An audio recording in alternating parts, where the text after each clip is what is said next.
북녘에 계시는 대한민국 국민 여러분, 안녕하세요. 여기는 RBS, 부흥복음통일방송입니다. 여기는 RBS, 부흥복음통일방송입니다. 대한민국 헌법 제3조 대한민국의 영토는 한반도와 그 부속 도서로 한다. 북한에 있는 동포 여러분도 헌법상 대한민국 국민입니다.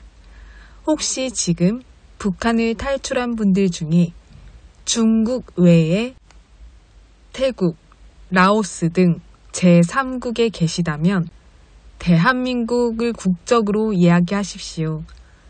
대한민국, 사우스 코리아라고 이야기하십시오. 그리고 제3국에서 대한민국 대사관을 찾아가시면 됩니다.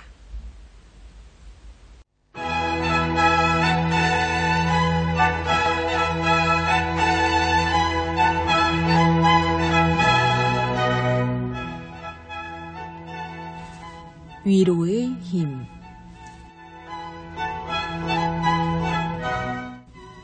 어느 학생이 대학교 시험을 마치고 집에 돌아오는 길, 마음이 참 무거웠습니다.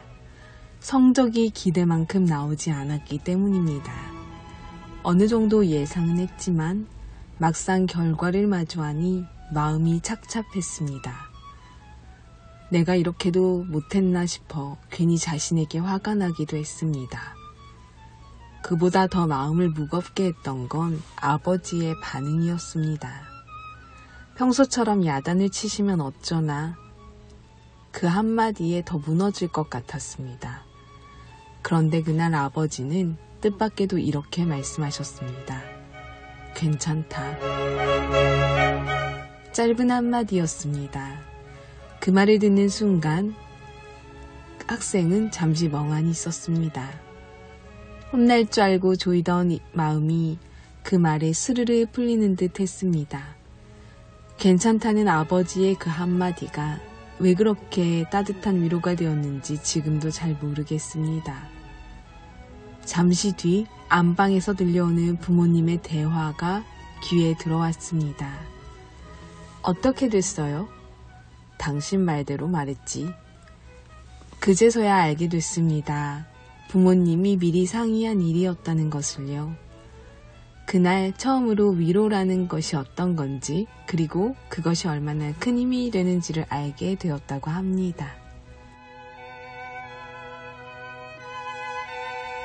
낱말 하나가 삶의 모든 무게와 고통에서 우리를 해방시킨다. 그 말은 바로 사랑이다. 소포클레스. 오늘도 찬양으로 RBS 시작합니다.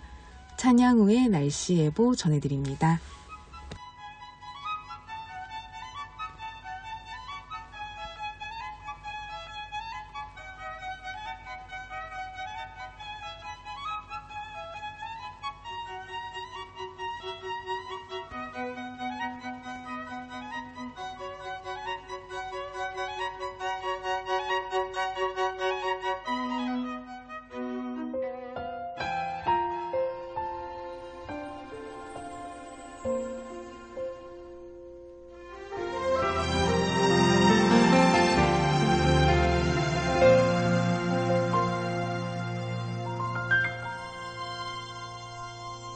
내가 천사의 말 한다 해도 내 맘에 사랑 없으면 내가 참 지식과 믿음 있어도 아무 소용 없으니 산으로 옮길 믿음 있어도 나 있는 모든 것 줄지라도 나 자신 낮추어도 아무 소용없네 사랑은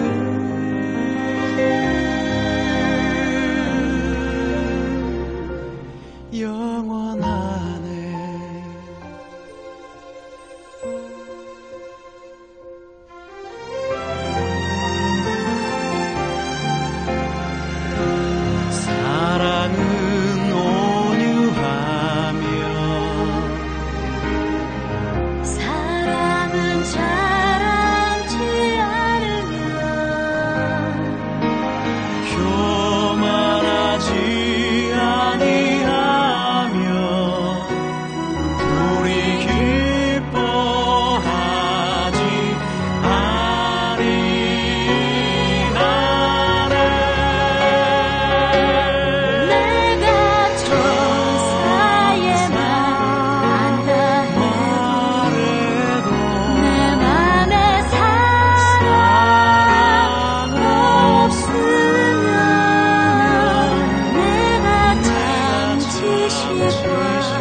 북한 종합 날씨 예보입니다. 내일 전 지역 대체로 흐리고 새벽부터 저녁 사이 황해도와 평안도, 한남, 곳에 따라 비 오겠습니다. 예상 강수량 황해도 5에서 20mm, 평안도와 한남 5mm 내외입니다. 모레는 전 지역 대체로 흐리고 아침부터 전 지역 곳에 따라 비 오겠습니다. 글피는 전 지역 대체로 흐리고 오전까지 전 지역 곳에 따라 비 오겠습니다. 지역별 날씨 예보입니다. 평안남도 평양 내일 흐리고 한때 비 오겠습니다. 모레는 흐리고 비 오겠습니다. 글피는 구름 많고 한때 비 오다가 오후에 맑아지겠습니다. 화요일은 맑겠습니다. 최저기온 19도에서 최고기온 32도까지 오르겠습니다. 평안북도 신의주 내일과 모레 흐리고 한때 비 오겠습니다. 글피와 화요일은 날씨 맑겠습니다. 최저기온 17도에서 최고기온 28도까지 오르겠습니다. 개성 내일과 모레 흐리고 한때 비 오겠습니다. 글피는 오전에 구름 많다가 화요일까지 날씨 맑겠습니다. 최저기온 19도에서 최고기온 31도까지 오르겠습니다. 함경남도 함흥 내일 구름 많고 흐리겠습니다. 모레는 흐리고 비 내리겠습니다. 글피는 구름 많고 한때 비 오다가 오후부터 맑아지겠습니다. 화요일은 날씨 맑겠습니다. 최저기온 17도에서 최고기온 28도까지 오르겠습니다. 무산 내일 날씨 맑다가 구름 많아지겠습니다. 모레는 오후에 흐리고 한때 비 오겠습니다. 글피는 흐리고 한때 비 오겠습니다. 오후부터는 맑아지겠습니다. 화요일은 날씨 맑겠습니다. 최저기온 8도에서 최고기온 24도까지 오르겠습니다. 바다 날씨 예보입니다. 동해 북부 앞바다 내일 오전에 날씨 맑다가 오후에 구름 많고 한때 비 오는 곳이 있겠습니다. 모레는 흐리고 한때 비 오겠습니다. 글피는 흐리고 한때 비 오다가 오후에 날씨 맑아지겠습니다. 동해 북부 먼바다 내일 구름 많고 한때 비 오는 곳이 있겠습니다. 모레도 흐리고 한때 비 오는 곳이 있겠습니다. 글피는 흐리고 한때 비 오다가 오후에 맑아지겠습니다. 화요일은 날씨 맑겠습니다. 파고는 앞바다와 먼바다 0.5에서 1m 되겠습니다.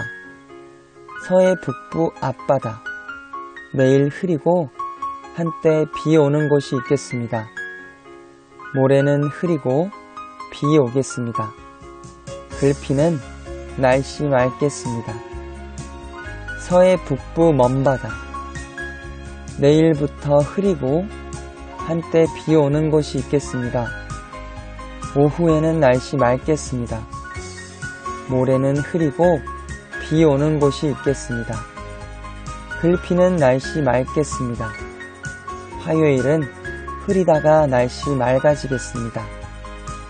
파고는 앞바다와 먼바다 0.5에서 1.5m입니다. 오늘의 말씀 내가 내게 명령한 것이 아니냐. 강하고 담대하라. 두려워하지 말며 놀라지 말라.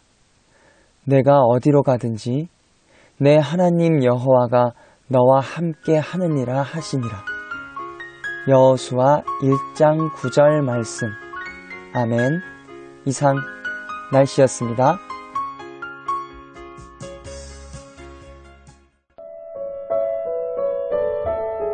여기는 RBS 부흥복음통일방송입니다.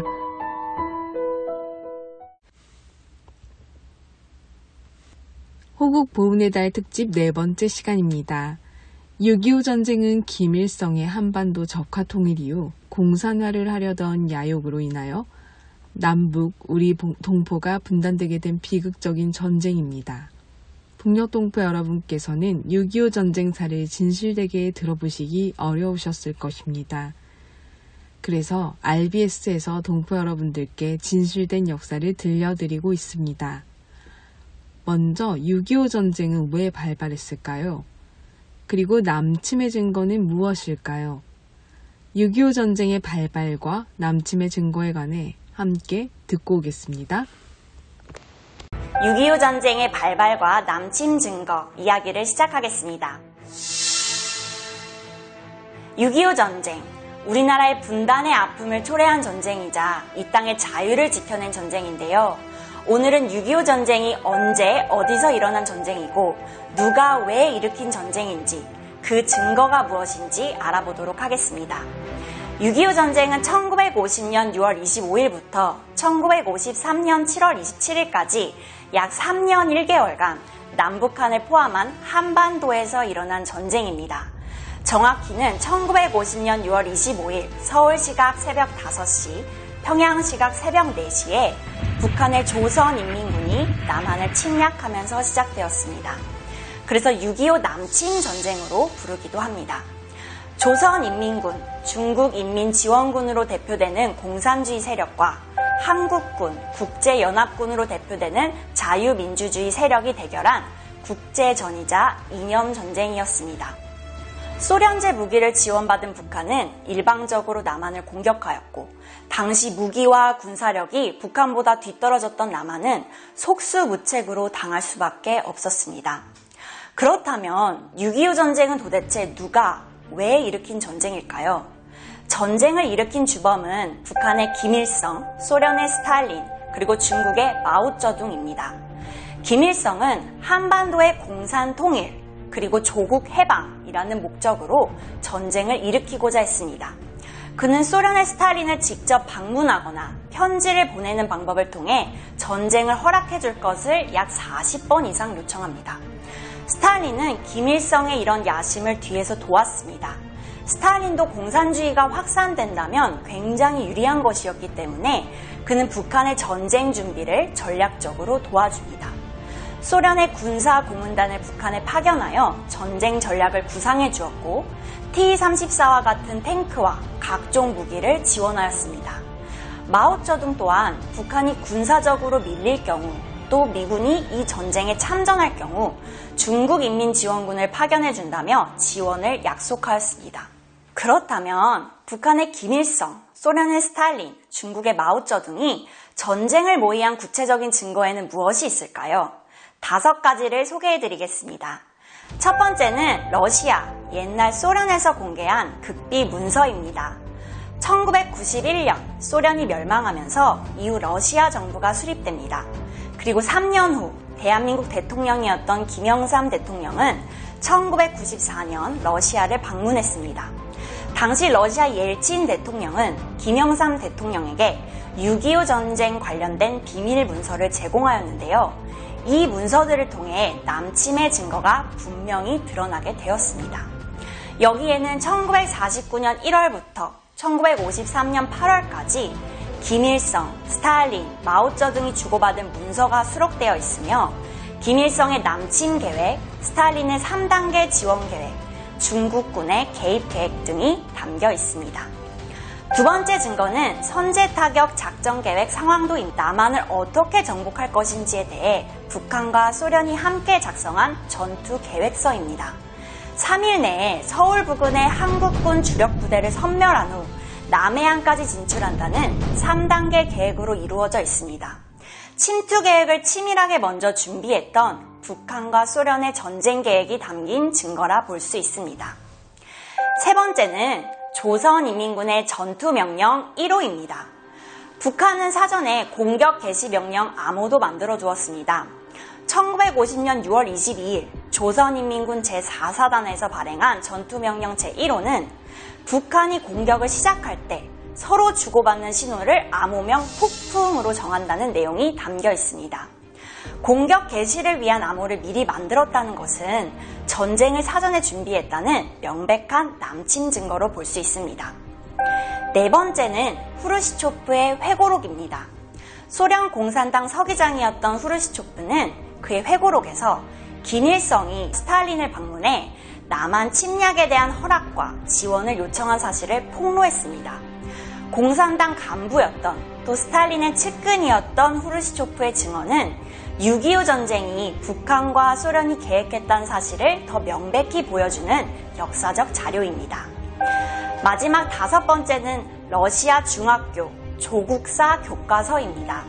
1992년 발간된 러시아 중학교 2학년 교과서에는 김일성이 남한을 침략하기 위해 스탈린과 소련 공산당을 설득하였으며 전쟁이 개시되기 직전 군사 기동 연습을 한다는 구실로 조선인민군에게 전투태세를 갖추고 남쪽으로 전진하라는 명령을 내린 정황 등을 서술하고 있습니다. 6월이 벌써 2주가 흘러가고 있습니다. 지난 2주 동안 들려드렸던 이야기를 간략하게 요약해드리는 내용 준비해왔습니다. 함께 듣겠습니다. 북한에서는 이미 공산주의가 자리를 잡고 있었기 때문에 어쩔 수 없이 남한 지역에서만의 단독 선거를 실시하게 됩니다. 그렇게 남한 지역에서는 8월 15일 대한민국 정부가 수립되며 이승만 정권이 탄생하였습니다. 반대로 서서히 독자적인 정부 수립을 준비하던 북한은 김일성을 수상으로 하는 조선민주주의 인민공화국을 선포합니다. 이렇게 한반도 땅에는 서로 다른 이념을 가진 두 개의 정부가 들어서게 되었습니다. 그리고 1950년 미국은 김일성을 자극하는 엄청난 발표를 하는데 그것은 바로 에치슨 선언입니다. 2차 세계대전 이후 소련의 공산주의는 빠르게 퍼져나갔고 이러한 소련의 붉은 물결을 막고자 미국의 국무장관 에치슨이 강경한 정책을 추진한 것이죠. 아시아 전역의 공산화를 막기 위해 동아시아 방위선을 그었는데 안류산 열도, 일본, 오키나와, 필리핀을 선으로 그어버리는 이른바 에치슨 라인이 탄생하였습니다. 즉 한반도를 비롯해 대만, 인도차이나 반도가 제외되었고 이 에치슨 라인에 포함되지 않는 국가는 미국의 방위에서 제외되어 국제연합의 보호에 의존해야 했습니다.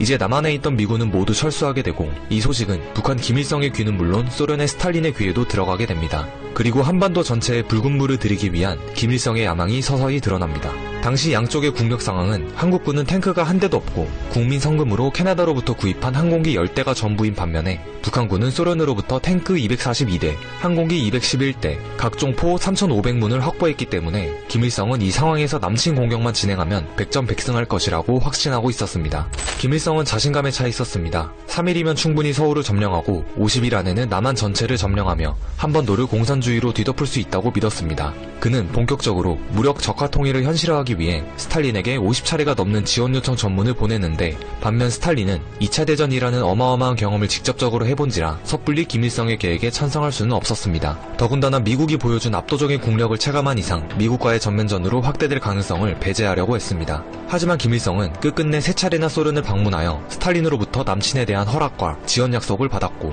추가로 중국의 마오쩌둥으로부터 참전 약속과 모든 전쟁 물자의 지원 약속을 받아내는데 성공합니다. 이렇게 스탈린과 마오쩌둥 그리고 김일성 세 사람이 치밀하게 계획한 6.25 한국전쟁은 시작되었습니다. 1950년 6월 25일 새벽 4시 북한은 폭풍이라는 작전명 하에 38도 경계선을 넘어 전면적인 남한 침공을 개시하였습니다. 소련의 간접적인 지원을 받은 북한군은 전차와 전투기를 앞세워 서울을 향해 매우 빠른 속도로 진격하기 시작했고 아무것도 없었던 국군은 북한군의 기습 공격을 견딜 수 없었습니다. 1950년 6월 달력을 보면 전쟁이 발발한 6월 25일은 일요일이었는데 육군이 휴가를 많이 가는, 즉 일주일 중 방어가 가장 허술한 요일이었습니다. 하필이면 전쟁이 발발하기 이틀 전 전방에 있던 군인의 절반을 휴가를 보내는 바람에 남한의 부대는 텅 비어있는 말도 안 되는 상황이었죠. 이날 서울 시내에 숨은 국군 장병, 경찰, 공무원, 반공인사 검거 작전이 실시되었는데 체포된 모든 한국군 장교는 무조건 현장에서 즉결 처형을 당했고 나머지는 인민재판으로 억울한 죽음을 당했습니다.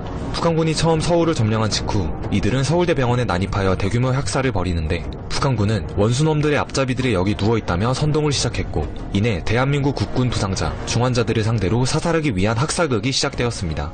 그들은 한국군 응징이라는 미명하에 학살을 자행했으며 부상당한 한국군 장병, 일반인 구분 없이 잔인한 학살극이 벌어집니다. 6.25 전쟁이 발발하고 소식을 접한 유엔 안보리에서는 즉각적으로 이 문제를 논의하였습니다. 북한의 침략이 확인되자마자 유엔은 신속하게 대응 조치를 취하였고 미군을 시작으로 연합군의 참전이 시작되었습니다. 당시 미국의 대통령 해리 S. 트루먼은 북한의 남침에 대해 정면으로 대응해야 한다고 단호하게 주장하였습니다. 사태를 중시한 트루먼 대통령은 미 해공군과 지상군의 한국 출동을 명령함과 동시에 한국 전 해안의 해안 봉쇄를 명하였습니다. 여기에 더글래스 메가더 원수를 총사령관으로 하는 21개국의 유엔군이 조직되며 이제 대한민국 국군의 지휘권은 미군에게 넘어갔죠. 전쟁이 발발한 지 6일째 되는 날, 메가더의 명령하에 미군 최초의 참전부대인 스미스 특수임무부대가 부산에 상륙하여 경기도까지 올라가기 시작했습니다. 북한군은 한강을 넘어 빠르게 남하하기 시작하였고 쏟아지는 장맛비 속에서 양측이 오산 중미령에서 첫 교전을 하게 됩니다. 하지만 기대도 잠시, 북한의 거침없는 공격에 스미스 부대는 무참한 패배를 맛봐야 했고 미군과 국군에게 엄청난 충격과 실망을 안겨주게 됩니다. 미군이 참전했다는 것을 알면 북한군이 물러설 것이라고 생각한 메가더의 예상은 완전히 빗나갔습니다. 하지만 비록 전투에서는 패배했지만 이를 계기로 세계 각국의 파병을 이끌고 북한군의 남진을 6시간 넘게 저지하면서 국군과 유엔군의 반격을 위한 귀중한 시간을 벌어주게 됩니다. 북한군은 대전을 넘어서 새 방면으로 침공을 계속하였습니다. 유엔의 지원이 결정된 후 투입까지의 시간이 걸렸기 때문에 국군과 일부 미군은 계속 후퇴에 후퇴를 거듭해 대구와 경상남도 일부 지역을 제외한 전 국토가 공산당의 수중에 들어가게 됩니다. 이러한 북한군의 공세에 밀린 대한민국 정부는 부산으로 이전하였고 전국의 피난민들 또한 부산으로 몰려들었습니다.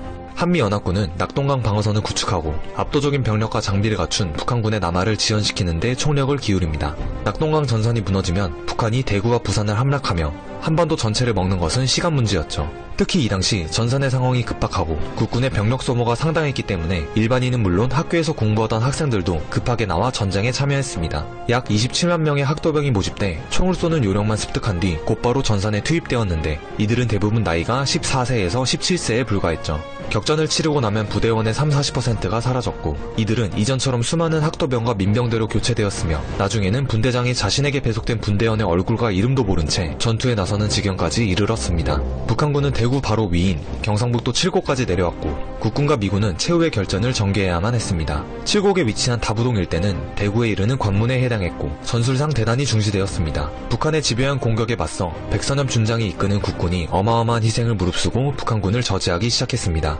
6.25 전쟁 중에서도 가장 치열했던 전투로 꼽히는 다부동 전투에서 대한민국 국군이 대공세 방어에 성공함에 따라 대구로 진출하려던 북한의 기세를 꺾게 됩니다. 이로써 북한군은 공세 종말점에 도달하고 유엔군의 증원 파병 때까지 또 한 번의 여유 시간을 마련하게 됩니다. 이렇듯 초반 전투에서 국군과 미군은 후퇴를 거듭하는 동시에 유엔군이 도착할 때까지 시간을 벌이는 지연전을 펼쳐야 했습니다. 8월 말이 되자 조선인민군은 공격을 오래 지속하기가 어려워졌고 국군과 미군의 끈질긴 방어에 커다란 손해를 받은 상황이었습니다. 북한군은 보급 또한 제대로 이루어지지 못했기 때문에 식량, 무기, 장비 등 모든 면에서 물자가 부족해져 갔죠. 한편 양국이 지연전을 펼치는 동안 유엔군은 전세를 뒤집겠다는 작전을 치밀하게 계획하고 있었는데 그렇게 시행된 게 작전명 크로마이트, 바로 인천 상륙 작전입니다. 하지만 해당 작전을 성공으로 이끌기 위해서는 인천 상륙작전과 더불어 북한군을 교란하기 위한 양동작전이 필요했는데 서해안의 인천과 정반대 방향인 동해안에 772명의 병력을 상륙시킨다는 일명 장사상륙작전이었습니다. 이 작전은 인천 상륙작전과 같은 날 동시에 진행되기로 계획되었는데 위치는 경상북도 영덕 장사리로 정해졌습니다. 작전에 투입된 병력의 93%는 역시 16세에서 19세 소년 학도병들이었고 그들에겐 군번도 계급도 없었죠. 상륙작전에는 도가 터있기에 자신의 의견에 누구보다 확신이 있었던 메가더는 그동안의 경험을 6.25 전쟁에서도 그대로 적용했습니다. 그리고 1950년 9월 15일 지금까지 낙동강 방어선에서 지원군이 오기까지 전선을 막아줬다면 이제 한반도에 도착한 메가더와 유엔군이 전세를 역전시키기 위한 인천 상륙작전을 감행합니다. 7만 5천여 명의 병력과 261척의 해군 함정이 인천에 투입되고 같은 날 경북의 장사리에서도 772명의 학도병이 상륙해 양동 김만 작전을 펼치기 시작하였습니다. 인천에서는 서울을 수복하기 위해 빠르게 움직이기 시작했으며 이에 발맞춰 낙동강 전선 일대에서도 대대적인 반격이 벌어졌습니다. 지금까지 북한의 진격에 수세에 몰렸지만 상륙작전으로 전황이 완전히 뒤집혀지자 김일성은 당황하였습니다. 대한민국 국군과 유엔군은 2주 만에 수도 서울을 수복하는 데 성공하고 10월이 되자 최초로 38선을 넘어 북진하기 시작하였습니다. 믿음은 바라는 것들의 실상이요 보이지 않는 것들의 증거니 선진들이 이로써 증거를 얻었느니라. 히브리서 11장 1절 2절 말씀. 육안으로 볼 때 당시 대한민국 땅엔 아무 희망이 없었습니다. 그런데 믿음으로 우리 선진들은 번영할 대한민국을 미리 보았고 반쪽짜리 대한민국이 아닌 통일한국을 보았습니다. 그래서 후손들에게 반드시 자유대한민국을 물려주겠다는 각오로 희생을 하였습니다. 북녘동포 여러분, 눈으로 보는 세상은 절망뿐일 때가 너무 많습니다. 특히 북녘 땅엔 더욱 그렇다는 이야기를 우리 북녘에서 오신 탈북민들께 많이 들었습니다. 그러나 우리 주님은 말씀하셨습니다. 믿음은 보이지 않는 것들의 증거라고요. 오늘 이 증거를 붙잡고 믿음으로 통일한국을 바라보는 밤이 되시길 간절히 소망합니다. 북녘동포 여러분 정말 많이 사랑합니다. 저는 다음 주 화요일 밤 11시에 또 찾아올게요.